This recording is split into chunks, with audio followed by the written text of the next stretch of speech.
नमस्कार दोस्तों, मैं मिस्टर टी आर नायक आप सभी का नायक आईएएस एकेडमी पर तहे दिल से हार्दिक स्वागत करता हूं, हार्दिक अभिनंदन करता हूं। तो प्यारे साथियों, आज हम लोग हैं जो कि भारतीय संविधान की जो प्रमुख विशेषताएं हैं इसके अंदर वीडियो पार्ट 4 पर बात करेंगे। इससे पहले है जो कि हम इस टॉपिक से संबंधित 3 क्लास पहले हम लोग है जो कि कर चुके हैं और आज ये हमारी चौथी क्लास रहेगी। और आज मैं इस क्लास के अंदर आप सभी के लिए एक नया सिस्टम लेकर के आया हूँ, क्योंकि पहले मैं बोर्ड पे मेरे हाथ से लिख के है जो कि समझाता था, उसके बाद में आपको नोट्स बनवाता था। लेकिन मैं इसको क्या है कि पीपीटी के माध्यम से आज पढ़ाने वाला हूं। और जहां भी आपको डाउट लगे, किस ये माध्यम जो आपको अच्छा लगे तो आप कमेंट में बता देना, नहीं तो फिर मैं पहले वाला जो माध्यम है वो ही अपनाने वाला हूँ। ठीक है, अगर ये अच्छा लगे तो आप मुझे कमेंट में ज़रूर बताना। और इससे पहले यानी हम लोग है जो कि संविधान की विशेषताएं पढ़ रहे थे। कुल 17 विशेषताएं हम पढ़ेंगे महत्वपूर्ण रूप से, जिसमें हम लोग इससे पहले कितनी 10 विशेषताएं पढ़ चुके हैं। ठीक है, तो उनके बारे में अगर हम बात करें, जैसे 8वीं विशेषता के बारे में हम लोगों ने बात की थी कि संविधान जो संसद है, संविधान हम कह सकते हैं भारत की जो संसद ये है उसकी संप्रभुता के साथ में न्यायिक सर्वोच्च का समन्वय है। ठीक है, यानी भारत की जो संसद और न्यायपालिका ये दोनों के अंदर समन्वय स्थापित है। बल्कि हम बात करें जैसे विश्व में सबसे शक्तिशाली संसद की बात करें तो कहाँ की है, ब्रिटेन की संसद। और न्यायपालिका की बात करें तो संयुक्त राज्य अमेरिका यानी यूएसए की जो न्यायपालिका है वो सबसे हम कह सकते हैं पूरे विश्व की सबसे शक्तिशाली न्यायपालिका कहलाती है। बल्कि इन दोनों की अगर साथ में बात करें तो संसद का और कह सकते हैं न्यायपालिका, इन दोनों का समन्वय स्थापित है भारत के अंदर। ठीक है, यानी संसद जो है भारत की वो सबसे बड़े से बड़ा हम कह सकते हैं संशोधन कर सकती है, और उस संशोधन को हम कह सकते हैं असंवैधानिक घोषित कौन कर सकती है, भारत की न्यायपालिका। ठीक है, तो इन दोनों के अंदर यह है जो कि समन्वय स्थापित करके मिलजुल के काम करते हैं। फिर 9 नंबर विशेषता के बारे में हम लोगों ने बात की थी, कठोरता के साथ लचीलेपन का मिश्रण। तो भारत का जो संविधान है वो कठोर भी है और साथ साथ में लचीला भी है। ठीक है, तो उसके बारे में हम लोगों ने अच्छे से बात की थी। और 10वीं कौन सी बात की थी हम लोगों ने, 10वीं विशेषता सार्वभौमिक वैश्विक मताधिकार के बारे में पढ़ा था। तो सार्वभौमिक वैश्विक मताधिकार क्या होता है कि यानी संविधान जो है हम कह सकते हैं उसके अनुसार भारत में वैश्विक मताधिकार की स्थापना करता है। कौन करता है, संविधान, जिसके तहत निर्धारित आयु कितनी थी कि एक कोई व्यक्ति है जो वोट देने का उनको अधिकार कब होगा, यानी वो निर्धारित आयु कितनी वर्ष कर रखी थी जिससे वो है जो कि वोटर लिस्ट में अपना नाम ऐड कराएगा और उसके बाद में उसको है जो कि मतदान देने का अधिकार प्राप्त होता है। तो वो आयु थी 18 वर्ष, 21 वर्ष थी, है ना। तो 21 वर्ष को राजीव गांधी सरकार के समय 1989 के अंदर 1989 में उस आयु को घटा करके 18 वर्ष कर दिया था। ठीक है, तो फिर हम बात करें तो ये जो मतदान देने का जो अधिकार है ये कैसा अधिकार है, ये संवैधानिक अधिकार है या विधिक अधिकार है। मतदान देने का जो अधिकार की अगर बात करें तो ये एक प्रकार से विधिक अधिकार है, और मतदाता सूची में नाम अंकित कराना या फिर नाम दर्ज कराना हम कह सकते हैं वो एक संवैधानिक अधिकार है। ठीक है, तो इन बातों के बारे में हम लोगों ने चर्चा पहले कर चुके हैं पिछली क्लास के अंदर और नोट भी कर चुके हैं। यानी ये बात आप ध्यान रखना कि मतदान का अधिकार एक विधिक अधिकार है, न कि संवैधानिक अधिकार। और मतदाता सूची में नाम दर्ज कराना ये एक क्या है, संवैधानिक अधिकार है। तो उसके बाद में 11 नंबर पॉइंट लगा के आप लिखेंगे, पहले समझने की कोशिश करें, उसके बाद में मैं बताऊंगा, उसके बाद में आप लिखना है। ठीक है, तो 11वीं विशेषता के बारे में बात करेंगे। हेडिंग क्या रहेगी, धर्म निरपेक्ष या पंथ निरपेक्ष राज्य। भारत एक कैसा राज्य है, धर्म निरपेक्ष एवं पंथ निरपेक्ष राज्य है। ठीक है, तो इसमें हम बात करें तो संविधान की भावना के अनुसार कहा जाता है कि भारत एक कैसा राज्य है, धर्म निरपेक्ष है। भारत एक धर्म निरपेक्ष राज्य है।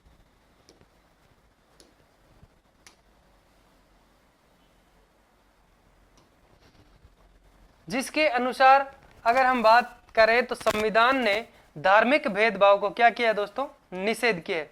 कि धर्म के अनुसार किसी भी प्रकार का भेदभाव नहीं होना चाहिए।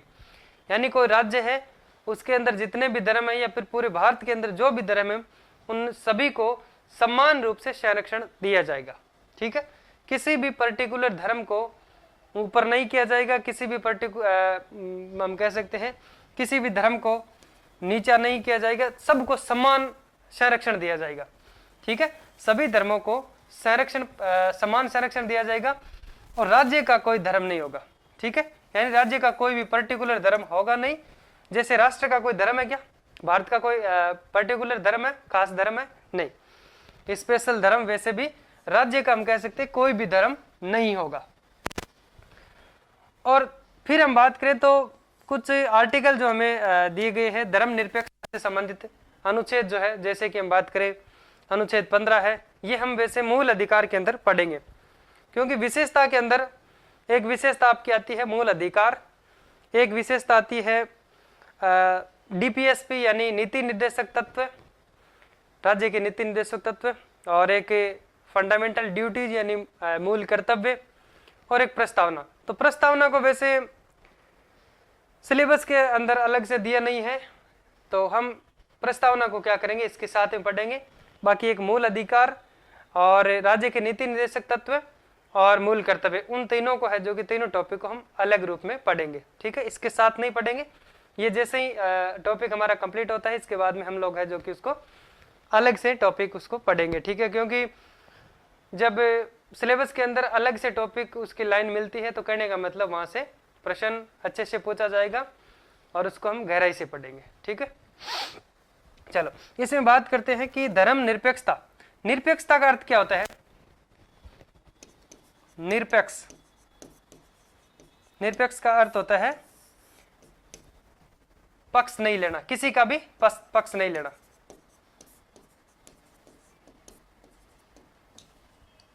किसी का भी पक्ष नहीं लेना। ठीक है, समझ में? निरपेक्ष, किसी का भी पक्ष नहीं लेना। अब इसमें बात करें तो धर्म निरपेक्षता से संबंधित अनुच्छेद, इनके बारे में वैसे हम डीपली पढ़ेंगे, तो यहाँ पे केवल आपको लिखना है। जैसे अनुच्छेद 15 है, अनुच्छेद 16 है, अनुच्छेद 17 है और 25 से 28 ये भी हम उसमें मूल अधिकार में पढ़ेंगे, और 29, 30 है, 326 है और 44 है। ठीक है, ये किससे संबंधित अनुच्छेद है? धर्म निरपेक्षता से संबंधित। फिर एक बात आती है यहाँ पे जो मैंने नोट लिखवा के यहाँ पे नोट की है कि 42वां जो संविधान संशोधन है कब हुआ था? 1976 में। 42वां संविधान संशोधन जो 1976 में हुआ था, इसके अंदर यानी जो धर्म निरपेक्षता जो हम बात कर रहे हैं विशेषता के बारे में, ये शब्द ये कब जोड़ा गया? प्रस्तावना के अंदर कब जोड़ा गया भाई? यानी 1976 में 42वां संविधान संशोधन हुआ था। इस टाइम प्रस्तावना में 3 शब्द जोड़े गए। कितने शब्द जोड़े गए दोस्तों? 3 शब्द। उन तीनों शब्दों का नाम आपको ध्यान में रखना है। कौन से थे? समाजवाद, पंथ निरपेक्ष और अखंडता। अब यहाँ पे बात आती है कि सर यहाँ पे तो पंथ निरपेक्षता है, धर्म निरपेक्षता तो नहीं है।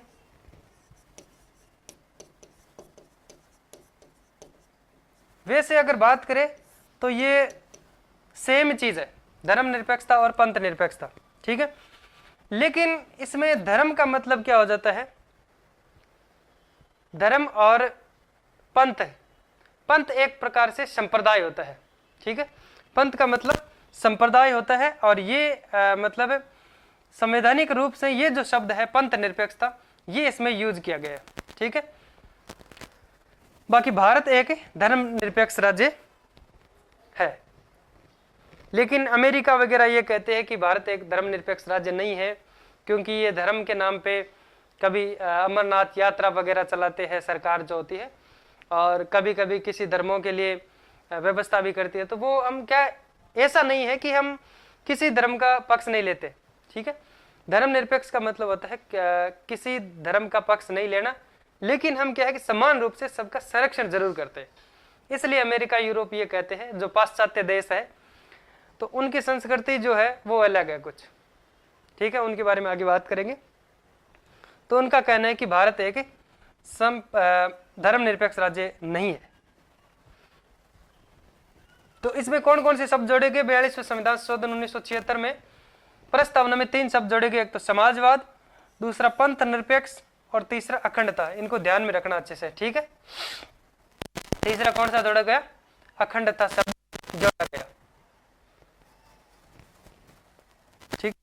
और उसके बाद में हम बात करें तो भारतीय पंथ निरपेक्ष, एक तो कौन सा हो गया? भारतीय पंथ निरपेक्ष, और दूसरा है पाश्चात्य पंथ निरपेक्ष। बनाम का मतलब क्या होता है भाई? बनाम का मतलब होता है वर्सेज, ठीक है।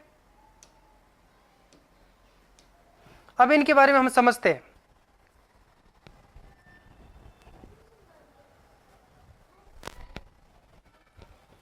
देखो, एक तो है भारतीय धर्मनिरपेक्ष,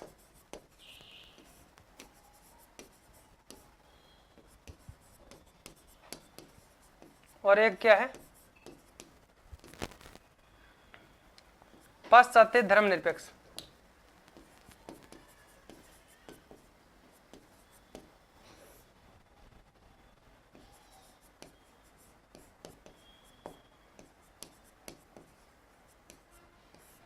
ठीक है, तो अब इसमें बात करें तो पाश्चात्य किसको कहते हैं भाई? पाश्चात्य का मतलब पश्चिमी देश। जिसमें हम बात करें तो कौन कौन आ जाएंगे? जैसे यूएसए है, यूरोप है, ठीक है, मूल रूप से इनका बात करते हैं। तो यहाँ पे यूरोप जो देश है इसके अंदर कौन है ज़्यादा? ईसाई। तो यहाँ पे धर्म का काम कौन संभालता है? धर्म का काम कौन करता है? चर्च करता है। प्रशासन का काम कौन करता है? शासन का काम करती है सरकार। शासन का काम करती है सरकार, ठीक है।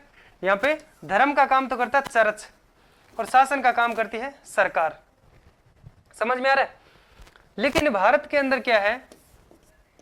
शासन का काम सरकार करती है, प्लस धर्म का सम्मान संरक्षण ये धर्म का सम्मान संरक्षण करती है।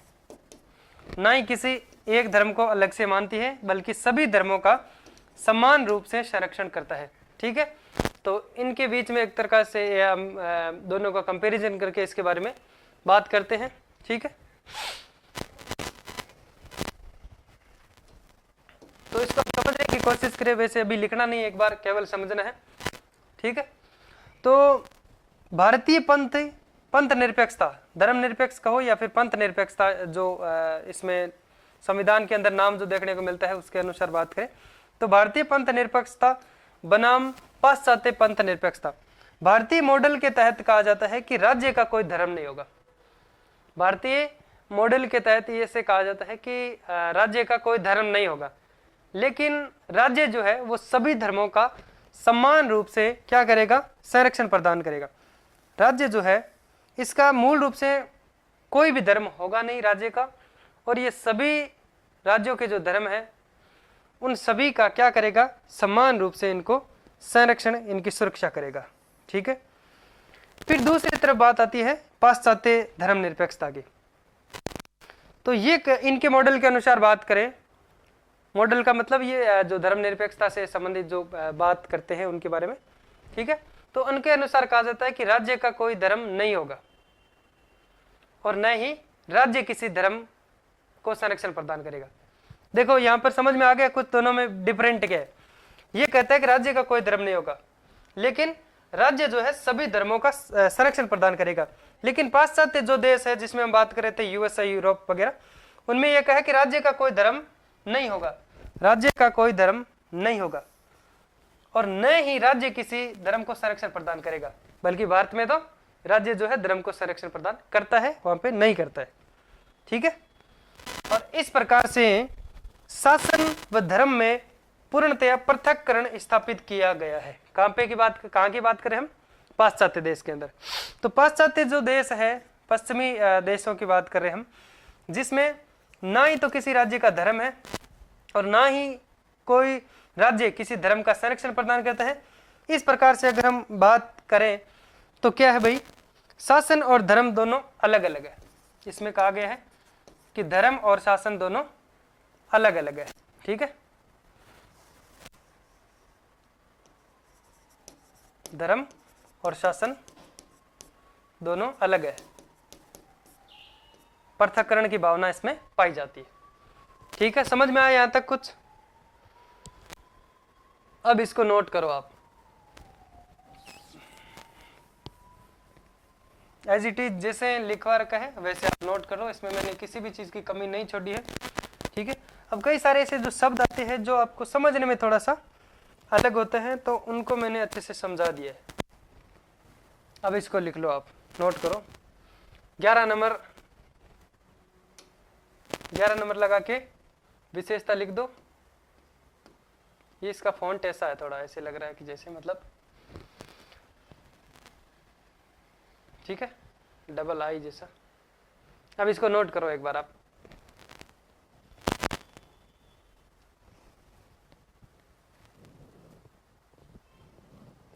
उसके बाद में आगे चर्चा करते हैं।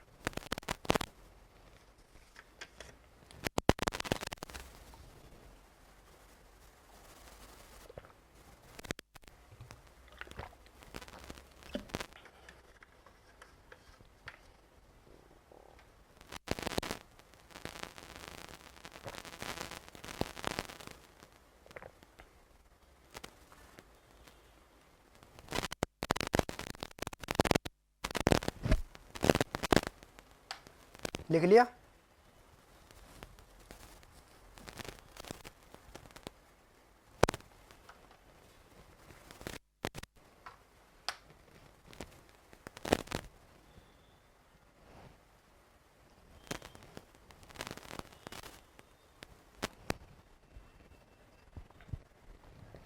दिख रहा है ना स्क्रीन पे जो भी लिखा है अच्छे से? ओके। तो यहाँ तक ये हमारी जो एक विशेषता ये पूरी हो जाती है। इसके बाद में आपको नाम तो लिखना है, यहाँ पे नाम लिख लेते हैं विशेषता के साथ में, बाकी टॉपिक को अलग से पढ़ लेंगे हम।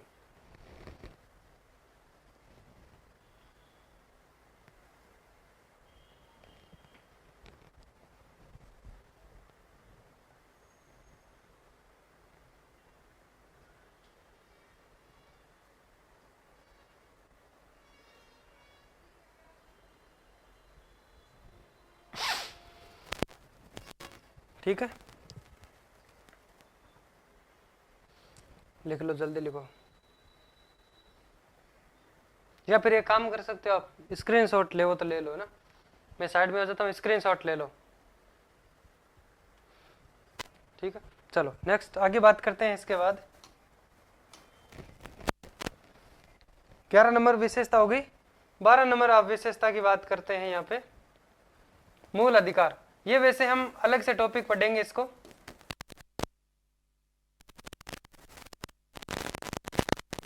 अलग से चर्चा करेंगे। ठीक है, और इसको भी अलग से पढ़ेंगे, मूल कर्तव्य को भी अलग से पढ़ेंगे। ठीक है, तो ये 12वां कौन सा, एक आप नाम तो लिख लो इसकी, जैसे कि भारतीय संविधान की मूल विशेषता कौन सी, एक तो मूल अधिकार भी है और नीति निदेशक तत्व है और मूल कर्तव्य है। ठीक है, और उसके बाद में बात करें तो त्रिस्तरीय, इसको तो हम पढ़ लेते हैं। ठीक है, 15 नंबर लगा के आप एक हेडिंग लगा दो, त्रिस्तरीय सरकार को संवैधानिक दर्जा, त्रिस्तरीय सरकार को संवैधानिक दर्जा दिया गया। ठीक है, तो इसमें पहला स्तर कौन सा हो जाएगा, केंद्र सरकार, जिसका उल्लेख कहां देखने को मिलता है, भाग 5 में, भाग 5 में उल्लेखित है। ठीक है, और राज्य सरकार की बात करें तो इनका जो उल्लेख कहां पे दिया गया है, भाग 6 के अंदर। फिर बात करते हैं स्थानीय सरकार। स्थानीय सरकार को जो संविधान के अंदर हम कह सकते हैं संवैधानिक दर्जा कब दिया गया, जिसमें 2 प्रकार की सरकार है। स्थानीय सरकार जो है 2 प्रकार की, एक तो ग्रामीण सरकार और दूसरी है शहरी, ग्रामीण निकाय कहें और शहरी निकाय या नगरीय निकाय जिसको हम कहते हैं, ठीक है। तो ग्रामीण जो निकाय है वो 73वें संविधान संशोधन 1992 के द्वारा भाग 9 जोड़ा गया। भाग 9 जोड़ा गया। कब जोड़ा गया? संविधान संशोधन 73वां। अब 73वें संविधान संशोधन के बारे में हम लोगों ने पंचायती राज, राजस्थान की पॉलिटी के अंदर पंचायती राज के बारे में हम लोगों ने पढ़ा था, और 73वां संविधान संशोधन भी अच्छे से पढ़ा था, 74वां संविधान संशोधन भी पढ़ा था, ठीक है। तो 73वें संविधान संशोधन के बारे में एक बार मैं फिर से आपको बता देता हूं कि हम लोगों ने किस प्रकार से चर्चा की थी और नोट्स भी बनाए थे। तो 73वां जो संविधान संशोधन है ये अधिनियम लाया गया था 92 के अंदर, ठीक है। अधिनियम कब का? ये 92 का। और ये पारित कब हुआ था? 93 के अंदर। ये अधिनियम है 1992 का और ये पारित हुआ था 1993 में, ठीक है। इसके बारे में अगर हम बात करें तो 73वां संविधान संशोधन जो कि उस टाइम नरसिम्हा राव सरकार थी, उसके द्वारा संशोधन के लिए अधिनियम जो लाया गया था 92 के अंदर, जिसका संबंध अगर बात करें तो किससे संबंधित है? पंचायती राज से। 73वां संविधान संशोधन किससे संबंधित है? पंचायती राज से। पंचायती राज से संबंधित है, ठीक है। ये बातें लिखने की जरूर नहीं है, एक बार मैं आपको वापस से थोड़ी सी जानकारी दे रहा हूं, क्योंकि ये यहाँ पे इस टॉपिक के अंदर लिखने की जरूरत नहीं है। एक बार चलो आप समझने की कोशिश करो। और इसका काम था ये कि पंचायती राज से संबंधित है और पंचायती राज को है जो कि संवैधानिक दर्जा दिलाना था इनका, ये इनका मकसद था। ये संविधान संशोधन जो ये अधिनियम था, ये लोकसभा और राज्यसभा से हम बात करें तो पारित होने के बाद में राष्ट्रपति इस पर साइन करता है 20 अप्रैल 1993 में। फिर ये जाकर के 24 अप्रैल 1993 में है जो कि लागू होता है, और इस कारण से हम कह सकते हैं 24 अप्रैल को कौन सा दिवस मनाया जाता है? पंचायती राज दिवस मनाया जाता है। और मूल रूप से बात क्या है? बात यह करनी है हमें कि 73वां संविधान संशोधन 1992 का जो था ये 93 में लागू हुआ था। इसके अंदर किस चीज को जोड़ा गया था? संविधान में भाग 9 को जोड़ा गया और 11वीं अनुसूची जोड़ी गई, अनुसूची 11 को जोड़ा गया, और अनुच्छेद जोड़े गए थे इसमें।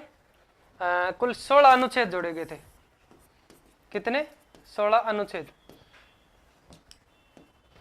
243 से 243 ओ तक ये अनुच्छेद जोड़े गए। और फिर 74वें संविधान संशोधन में कुल 18 अनुच्छेद जोड़े गए, जो ओ से लेकर के 243 पी से लेकर के, क्योंकि ओ तो इसमें आ गया, और 243 पी से लेकर के 243 जेड जी तक जोड़े गए।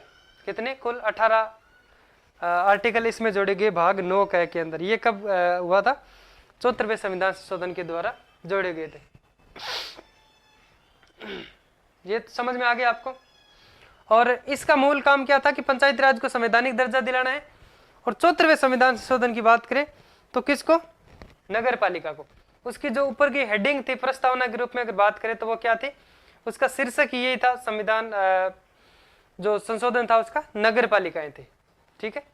और इसमें 12 अनुसूची 12 को जोड़ा गया था।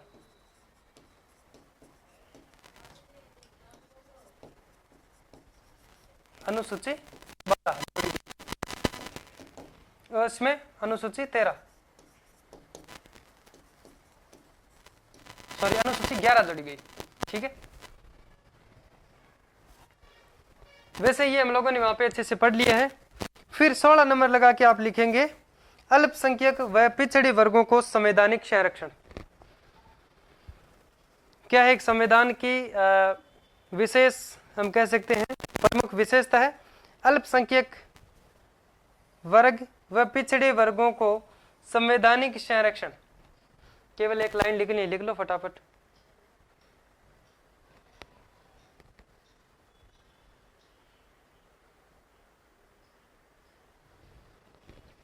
ठीक है। कितनी विशेषता हो गई? 16। प्रस्तावना हमारे उसमें सिलेबस के अंदर है नहीं, तो प्रस्तावना लिखेंगे। उसको हम थोड़ा यहीं पढ़ लेते हैं, क्योंकि ये टॉपिक अलग से नहीं दिया हुआ है। ठीक है, तो हम क्या करते हैं, इसी के अंदर थोड़ी बहुत जानकारी ले लेते हैं। अगर अलग से दिया होता तो इसको डीपली पढ़ना पड़ता।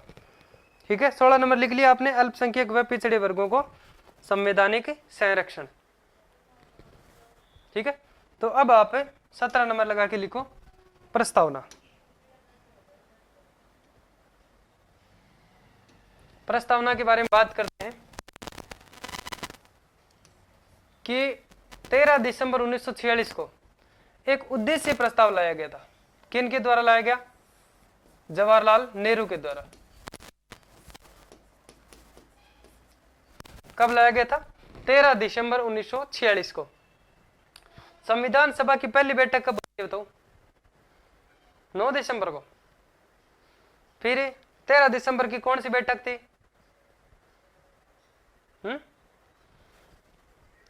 अच्छा, तो 13 दिसंबर 1946 को नेहरू के द्वारा एक प्रस्ताव लाया गया था। कैसा प्रस्ताव था? उद्देश्य प्रस्ताव पेश किया गया, जिसको अगर हम बात करें तो पारित कब किया गया था? 22 जनवरी 47 को। 22 जनवरी 1947 को पारित हुआ। ठीक है, और लाया कब गया?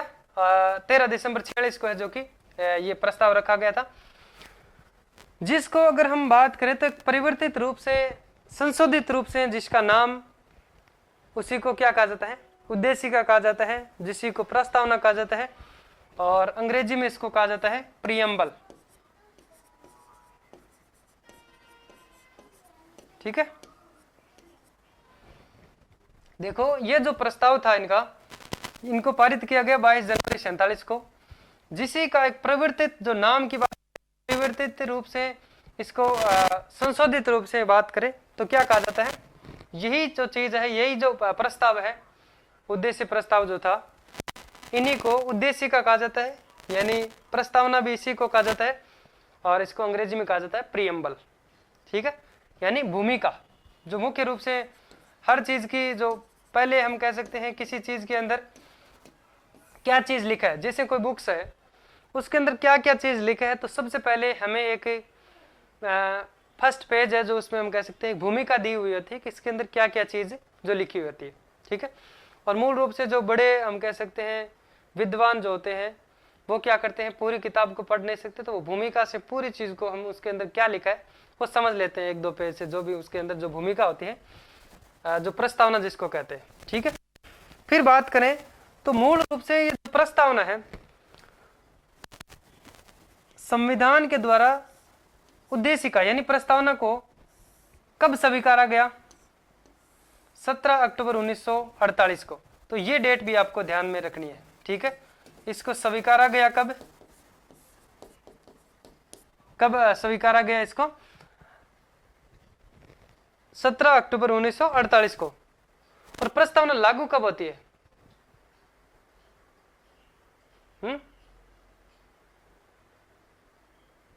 इसी दिन होती है। चलो इसके बारे में बात करते हैं कि देखो प्रस्तावना जो है का विचार कहां से लिए गया है? संयुक्त राज्य अमेरिका यानी यूएसए से प्रस्तावना की सब बात करें, इनके विचार जो है वो कहां से लिए गए हैं? संयुक्त राज्य अमेरिका से लिए गए हैं। बात आती है प्रस्तावना की जो भाषा है वो कहां से प्रभावित है, कहां से ली गई है भाई? ये ऑस्ट्रेलिया के संविधान से ली गई है। ठीक है, प्रस्तावना के विचार की बात करें तो यूएसए से है, प्रस्तावना की भाषा की बात करें तो ऑस्ट्रेलिया से ली गई है, और प्रस्तावना का आरंभिक शब्द और अंतिम शब्द ये कहां से लिए गए हैं? प्रस्तावना का आरंभिक शब्द और अंतिम शब्द की बात करें तो ये आयरलैंड के संविधान से लिए गए। ठीक है, आरंभिक शब्द कौन सा है प्रस्तावना का? कि हम भारत के लोग। आरंभिक शब्द कौन सा है? हम भारत के लोग।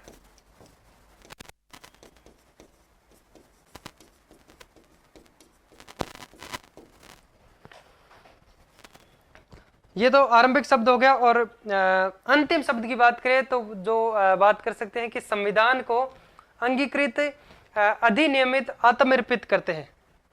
ये संविधान, ये जो संविधान की जो हम कह सकते हैं प्रस्तावना है, इसका अंतिम शब्द है। ये जो दोनों शब्द है ये आयरलैंड के संविधान से लिए गए। ठीक है, समझ में आ गया। पहला शब्द कौन सा है, आरंभिक शब्द हम भारत के लोग, और अंतिम शब्द है जो कि संविधान को अंगीकृत, अधिनियमित और आत्मर्पित, ये उसके अंतिम शब्द माने जाते हैं। ठीक है, और प्रस्तावना जो मूल रूप से 26 जनवरी 1950 को लागू हुई थी। कब हुई थी? 26 जनवरी 1950 को।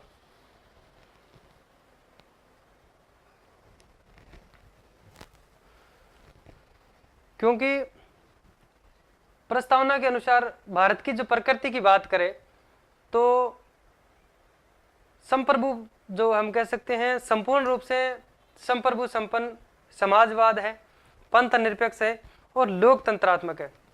तो उसके अंदर एक शब्द और भी जुड़ा था, गणराज्य। तो गणराज्य इसको वो है जो कि हम कह सकते हैं उसी टाइम लागू करने वाले थे। ठीक है, तो टी कृष्णमाचार्य ने कहा था कि गणराज्य भारत अभी तक बना ही नहीं है।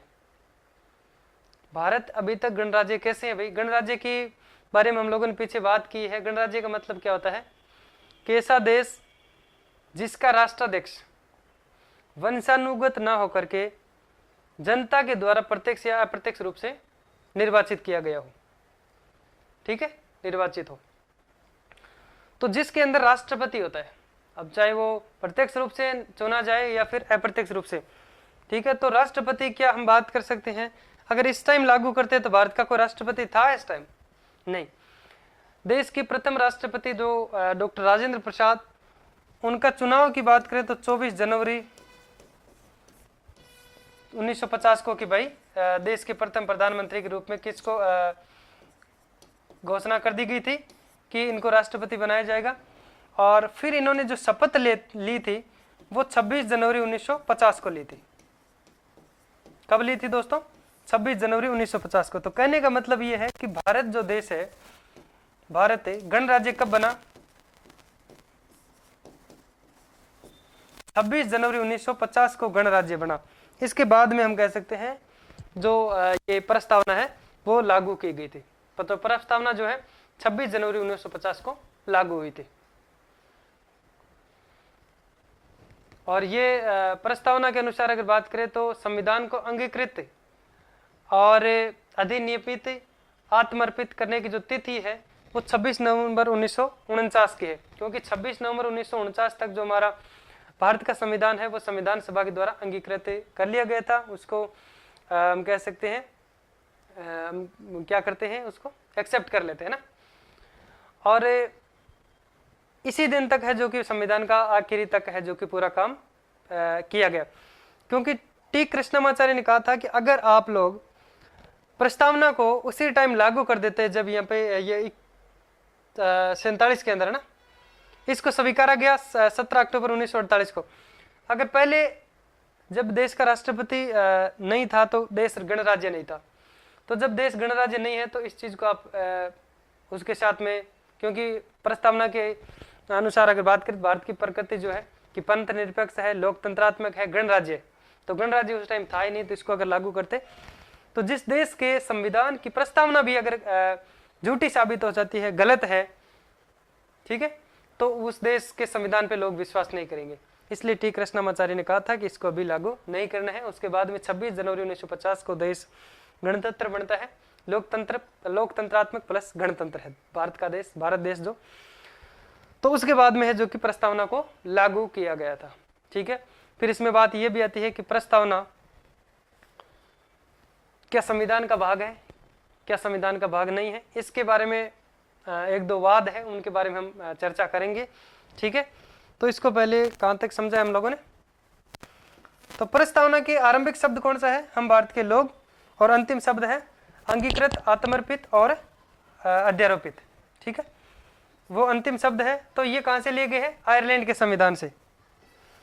हम भारत के लोग शब्द एक सेम, देखो अगर आपको पूछा जाए कि हम भारत के लोग, ये शब्द कहां से लिया गया, तो अगर ऑप्शन में आपके है आयरलैंड तो आपको आयरलैंड करना है। लेकिन दूसरी बात, ये सेम देखने को और भी कहां मिला था उस टाइम, इस पे चर्चा भी की थी संविधान सभा में, ये संयुक्त राष्ट्र संघ जो है उसके चार्टर से भी प्रभावित माना जाता है। संयुक्त राष्ट्र संघ के चार्टर से भी प्रभावित माना जाता है, वहां भी ये शब्द देखने को मिला था। ठीक है, तो इस बात का थोड़ा आपको ध्यान में रखना है। भारत के लोग जो शब्द है ये आयरलैंड से लिए गए हैं। साथ ही आपको इस चीज पे भी ध्यान रखना है कि संयुक्त राष्ट्र संघ के चार्टर से भी ये प्रभावित शब्द है।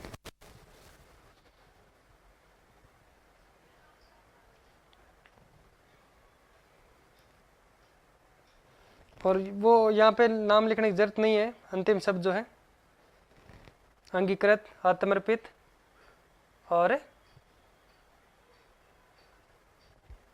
संविधान को अंगीकृत और अधिनियमित और आत्मर्पित।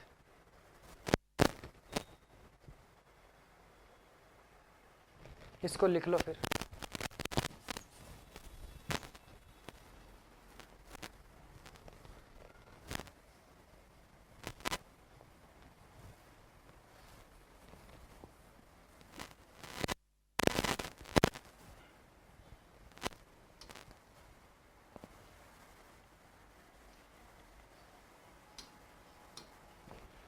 और एक आप सभी के लिए महत्वपूर्ण बात यह है दोस्तों कि हमारा जो टेलीग्राम चैनल है नायक आईएएस एकेडमी के नाम से,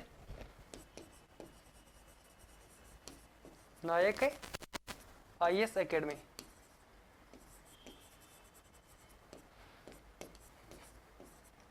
ठीक है, तो इसको आप ज्वाइन कर सकते हैं। और उसके अंदर आपको क्या मिलेगा, इसके अंदर ये जो पीडीएफ अभी हम लोग यहाँ पे पढ़ रहे हैं, ये पूरी की पूरी पीडीएफ आपको निःशुल्क उसमें डाउनलोड करने को मिल जाएगी। ठीक है, जिससे आप अपना रिवीजन बेहतरीन कर सकते हैं। ठीक है, तो नायक आईएएस एकेडमी के नाम से आप सर्च करना, जो हमारा टेलीग्राम चैनल आएगा उसको ज्वाइन कीजिएगा। और ये जो पीडीएफ अभी यहाँ पे आप पूरा पढ़ रहे हैं उसके बाद में रिवीजन के लिए आप वहाँ से डाउनलोड कर सकते हैं। और अभी साथ साथ अगर नोट्स बना रहे हैं तो और भी अच्छी बात है, क्योंकि जब कोई चीज़ को सुनते हैं उसी टाइम अगर लिखते हैं ना तो वो रिकॉल आ जाती है चीज़। ठीक है, तो इसको लिखो फिर, नोट करो।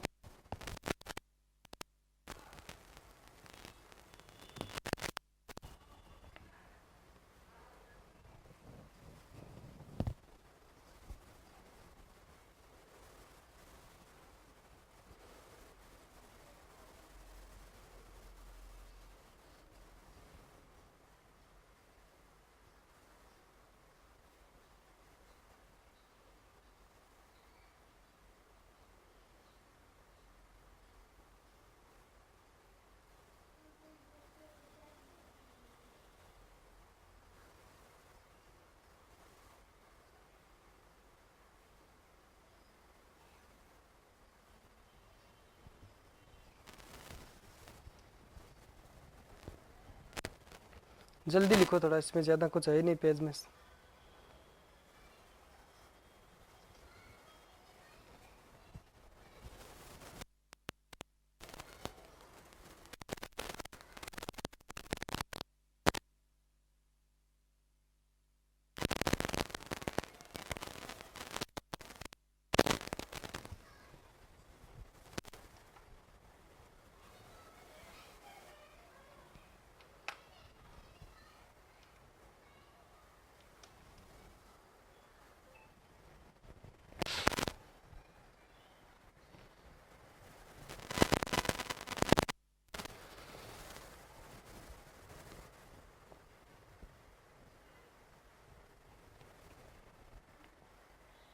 लिख लिया, चलो नेक्स्ट पेज, आगे बात करते हैं इस पर। तो प्रस्तावना के अनुसार बात करें तो भारतीय की जो प्रकृति है वो किस प्रकार की है कि संपूर्ण प्रभुत्व संपन्न समाजवाद, और दूसरा पंथ निरपेक्षवाद, पंथ निरपेक्ष और लोकतंत्रात्मक प्लस गणराज्य। तो ये जो शब्द है इसको अगर उस टाइम लागू करते तो देश गणराज्य जो कब बना था, देश गणराज्य जो है 26 जनवरी 1950 को बना।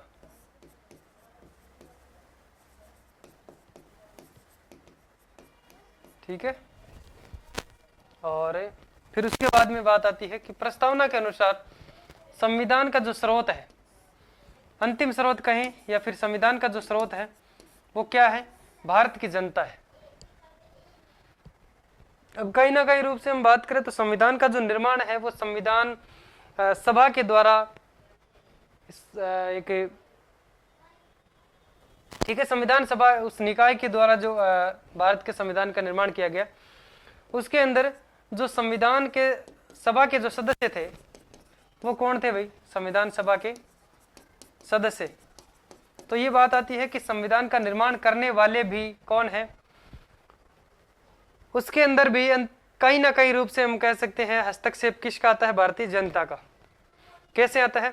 क्योंकि उनका जो निर्वाचन है वो किया गया था, जैसे देशी रियासत है, ब्रिटिश प्रांत है, उनके सदस्यों के द्वारा, और उन सदस्यों का जो चुनाव है, जो निर्वाचन है, उनको किन के द्वारा चुना गया था? प्रत्यक्ष रूप से जनता के द्वारा। तो संविधान सभा के जो सदस्य है वो अप्रत्यक्ष रूप से है, लेकिन अंतिम स्रोत जो कौन माना जाता है? भारत की जनता ही मानी जाती है। तो हम भारत के लोग, कौन है? भारत की जनता। संविधान के अनुसार संविधान का स्रोत जो माना जाता है भारत की जनता मानी जाती है। और प्रस्तावना जो है भारतीय नागरिकों को क्या क्या चीज हम कह सकते हैं, कौन कौन से जो प्रावधान प्राप्त कराती है? तो जो प्रस्तावना है वो भारत के नागरिकों को एक तो स्वतंत्रता, जो कितने प्रकार की है? 5 प्रकार की स्वतंत्रता देती है। विचार की स्वतंत्रता, अभिव्यक्ति की स्वतंत्रता, विश्वास की स्वतंत्रता और धर्म की स्वतंत्रता, उपासना की स्वतंत्रता। ठीक है, तो ये आपको पांचों को वैसे सीक्वेंस से लिखना है आपको और याद करना है अच्छे से। स्वतंत्रता प्रस्तावना जो है वो भारतीय नागरिकों को स्वतंत्रता देती है 5 प्रकार की, जिसमें विचार, अभिव्यक्ति, विश्वास, धर्म, उपासना। साथ साथ में लिखते रहो, है ना, नोट करते रहो। फिर बात करते हैं न्याय। कितने प्रकार का न्याय के बारे में चर्चा करती है प्रस्तावना भारतीय नागरिकों के लिए? 3 प्रकार का। एक तो सामाजिक न्याय है, दूसरा आर्थिक न्याय और तीसरा है राजनीतिक न्याय। इन 3 प्रकार का ये जो न्याय प्रस्तावना है जो कि भारतीय नागरिकों को प्रोवाइड कराती है। और समता प्रस्तावना में समानता का कहीं पे भी जिक्र नहीं है। कौन सा शब्द यूज किया गया है? समता। समता 2 प्रकार की दी गई है, एक तो प्रतिष्ठा की क्षमता और एक अवसर। प्रतिष्ठा और अवसर की क्षमता। फिर एक और लिख लो, बंधुत्व व व्यक्ति की गरिमा। एक तो भाईचारे की स्वतंत्रता हो गई एक तरह से, बंधुत्व और व्यक्ति की गरिमा।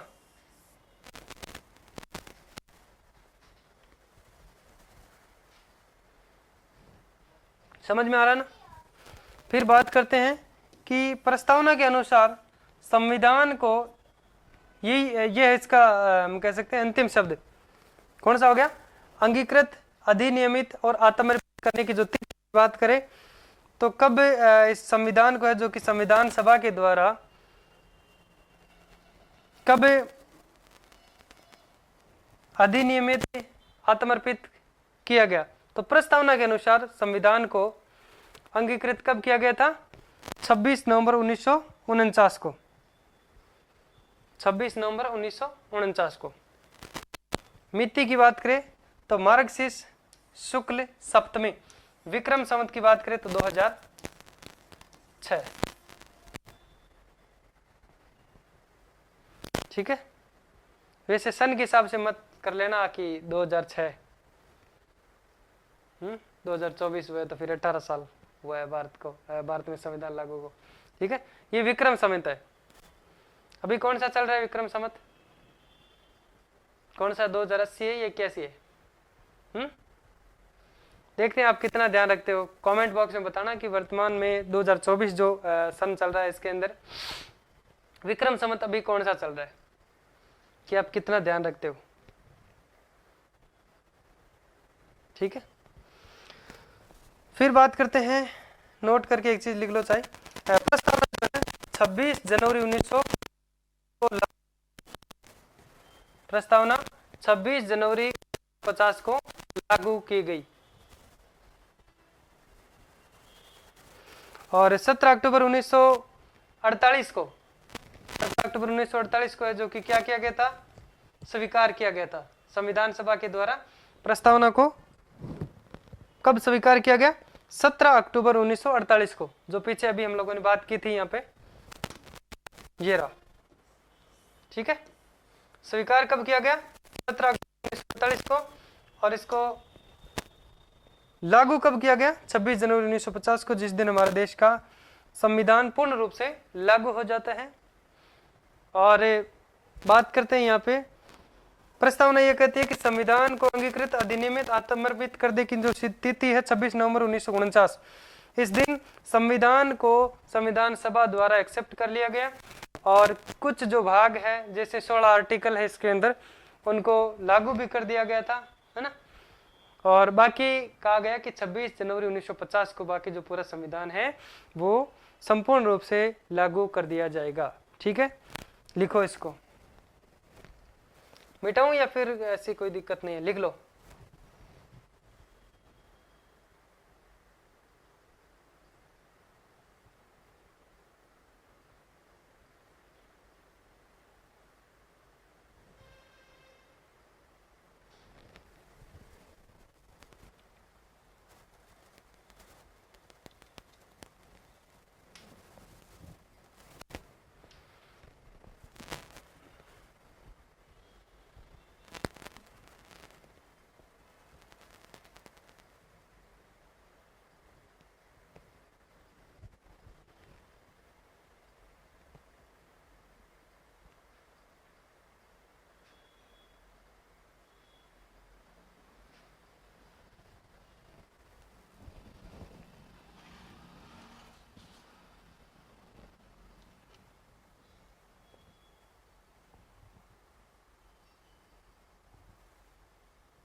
लिख लिया।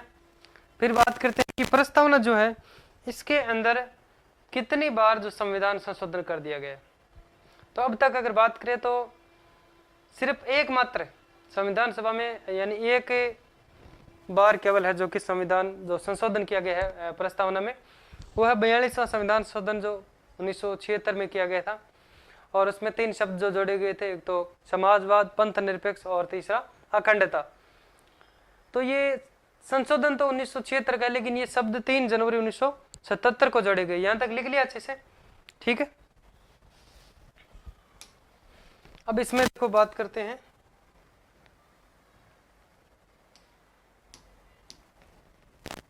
अब तक प्रस्तावना में केवल कितनी बार संशोधन हुआ है, कौन सा संशोधन है, 42वां संशोधन। कब का है यह संशोधन, 1976 का। लेकिन ये लागू कब होता है भाई, 3 जनवरी 1977 को ये 3 शब्द जोड़े गए। कौन कौन से प्रस्तावना में, समाजवाद, पंथ निरपेक्ष व अखंडता।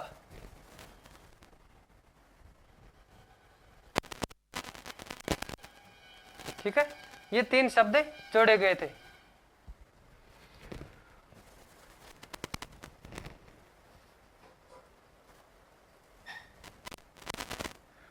उसके बाद में बात करते हैं हम जो 2 वाद के बारे में बात करते हैं, जिसमें ये पता चलता है, उनके बारे में ये जिक्र किया जाता है कि प्रस्तावना जो है संविधान का भाग है या फिर नहीं है।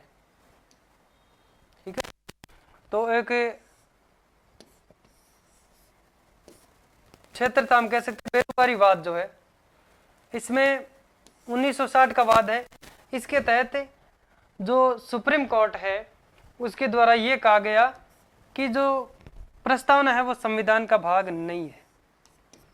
क्या है, प्रस्तावना संविधान का भाग नहीं है। फिर दूसरा कौन सा वाद आता है जिसमें कहा जाता है कि संविधान का भाग है प्रस्तावना, प्रस्तावना संविधान का भाग नहीं है। ठीक है, ये बात कौन कहता है? ये कौन सा वाद है? बेरुबारी वाद 1960 का है। इसमें सुप्रीम कोर्ट कहता है, उच्चतम न्यायालय की संविधान का भाग नहीं है प्रस्तावना। ठीक है, प्रस्तावना संविधान का भाग नहीं है। फिर उसके बाद में 1973 में एक दूसरा वाद आता है, केशवानंद भारती वाद। इसमें यह कहा जाता है कि प्रस्तावना जो है संविधान का भाग है। क्या बताया? प्रस्तावना संविधान का भाग है। इसलिए इन दोनों लाइनों को अच्छे से आप लिख लो कि बेरुबारी संघ वाद जो है वो 1960 का है, जिसमें उच्चतम न्यायालय कहते हैं कि प्रस्तावना संविधान का भाग नहीं है। दूसरी बात है 1973 का वाद आता है, केशवानंद भारती वाद, जो कहता है कि प्रस्तावना संविधान का भाग है। तो इन दोनों को अच्छे से लिख लो। इसके बाद में हम एक, ठीक है, हमारी प्रस्तावना हो जाती है कंप्लीट। और सॉरी, प्रस्तावना के बारे में हम लोगों ने अच्छे से पढ़ लिया। अब हम क्या पढ़ते हैं? इस विशेषता के बारे में, इस टॉपिक में अंतिम रूप से ये चीज हम पढ़ लेंगे, उसके बाद में हमारा टॉपिक कंप्लीट हो जाएगा। विभिन्न देशों से गृहीत प्रावधान, जो भी प्रावधान हमने लोगों ने है जो कि भारत के संविधान के अंदर ऐड किए हैं, जो चीजें ली है, ठीक है, तो वो कौन सी चीज है जो कि कौन से प्रावधान किस देश के संविधान से लिए गए हैं, या फिर हम कह सकते हैं कौन से देश से प्रभावित है। ठीक है, तो उनके बारे में हम थोड़ी सी चर्चा करते हैं। तो सबसे पहले हम बात करेंगे, हेडिंग लगा दो, विभिन्न देशों से गृहीत प्रावधान। विभिन्न देशों से गृहीत प्रावधान। पहले किसकी बात करेंगे? यूएसए की, संयुक्त राज्य अमेरिका।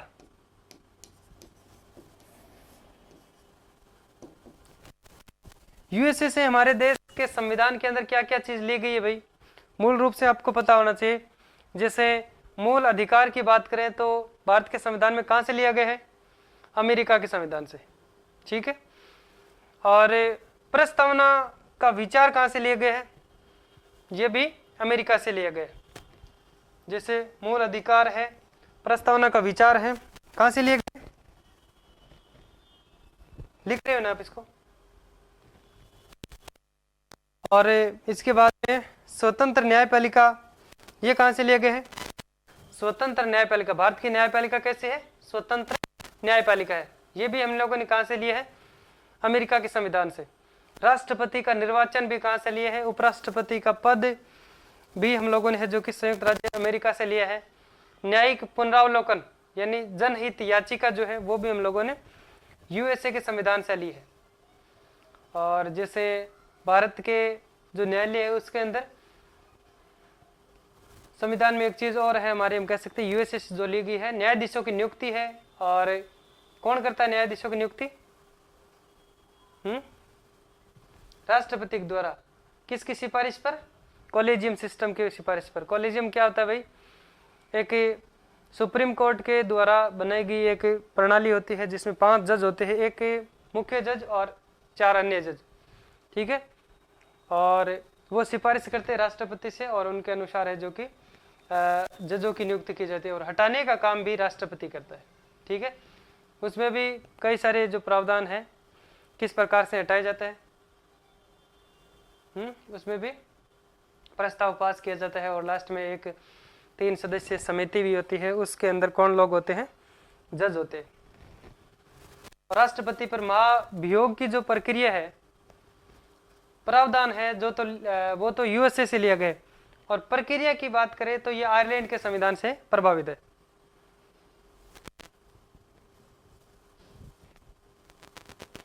लिख दिया यहां तक? इसको लिख लो, ये 2 वाद, ये जो लाइन लिख लो आप।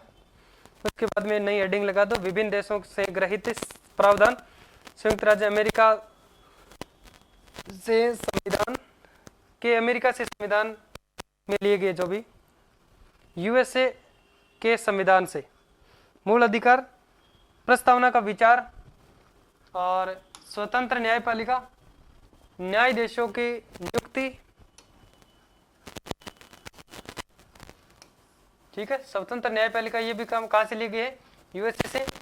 और न्यायाधीशों की नियुक्ति और उनको हटाने की प्रक्रिया भी कहां से ली गई है? ये भी यूएसए से ली।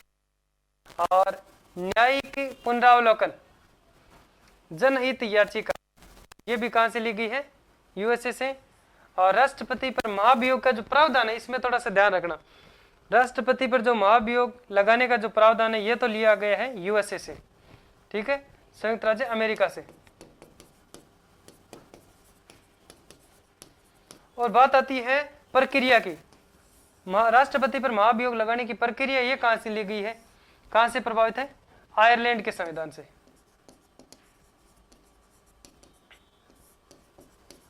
ठीक है, तो इसका थोड़ा सा ध्यान में रखना है, इसलिए मैंने ये चीज नोट करवा के आपको लिखवा दी है। फिर राष्ट्रपति का निर्वाचन की बात करें, जो राष्ट्रपति निर्वाचित होते हैं उनके बारे में, तो ये भी हम लोगों ने कहां से लिया है? उपराष्ट्रपति का पद भी संयुक्त राज्य अमेरिका से लिया है। अब इसमें एक बात आती है, विधि का समान संरक्षण। विधि का जो समान संरक्षण है, ये तो हम लोगों ने कहां से लिया है? ये कहां से संबंधित है? यूएसए से। इसमें हम तीन चीज के बारे में बात करेंगे।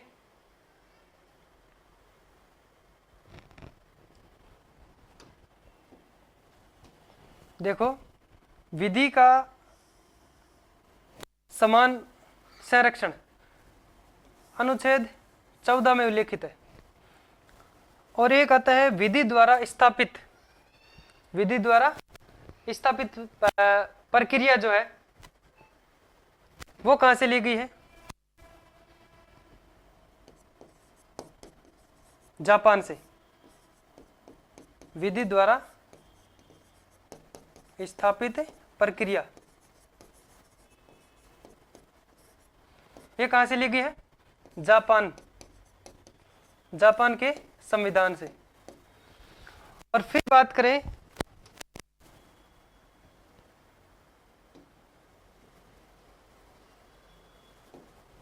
दो चीज जो है ब्रिटेन के संविधान से, जैसे एक तो विधिक से समक्ष समानता और एक है विधि निर्माण की प्रक्रिया। तो एक तो हम बात करें विधि के समक्ष समानता, कहां से है? ब्रिटेन से। और दूसरी क्या है? विधि निर्माण की प्रक्रिया।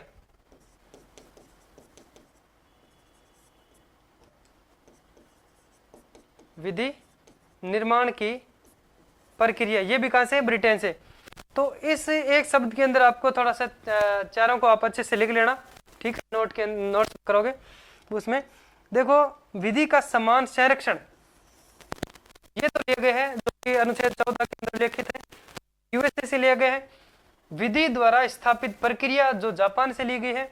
विधि की समानता जो प्रावधान है ब्रिटेन से लिए गए हैं। विधि निर्माण की प्रक्रिया ये भी ब्रिटेन से ली गई है, ठीक है। इसके बारे में थोड़ा सा ध्यान में रखना है आपको।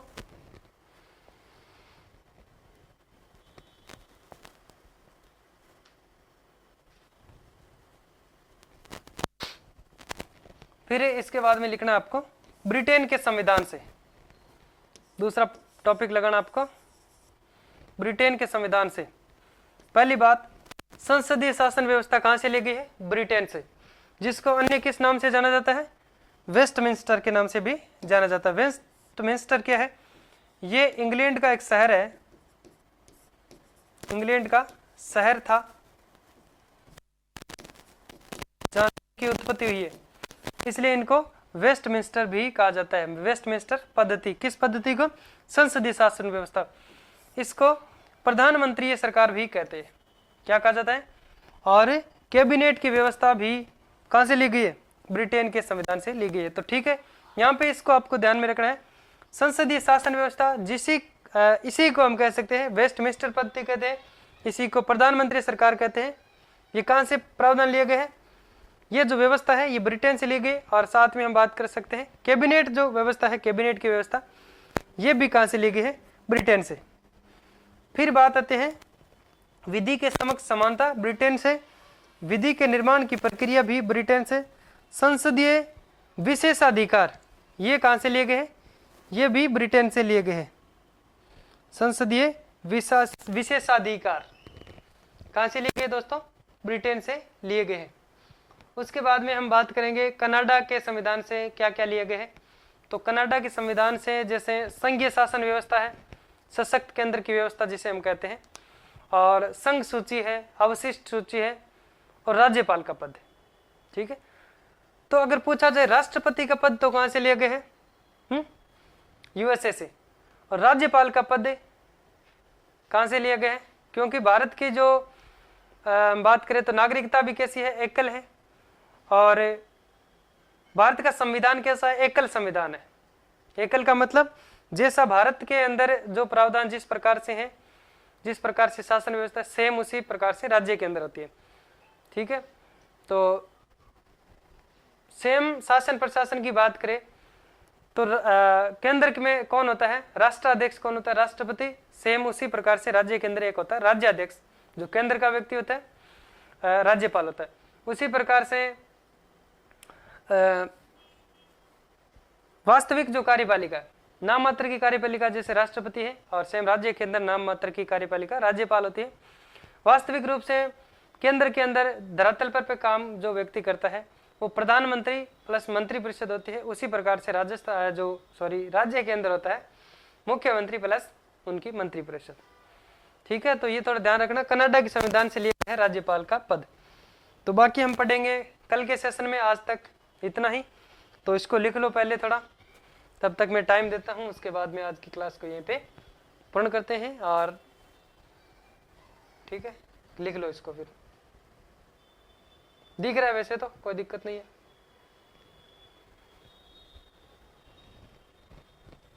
लिख लो, जल्दी लिखो।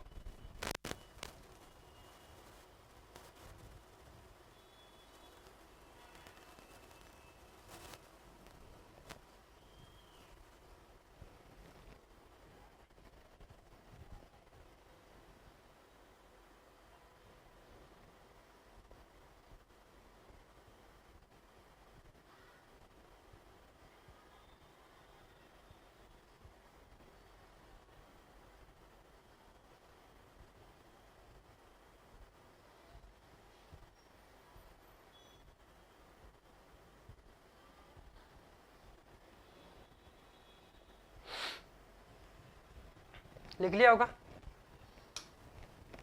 ठीक है, तो आज के सेशन को यहीं पे पूर्ण करते हैं, फिर मिलते हैं एक नए जोश और जुनून के साथ।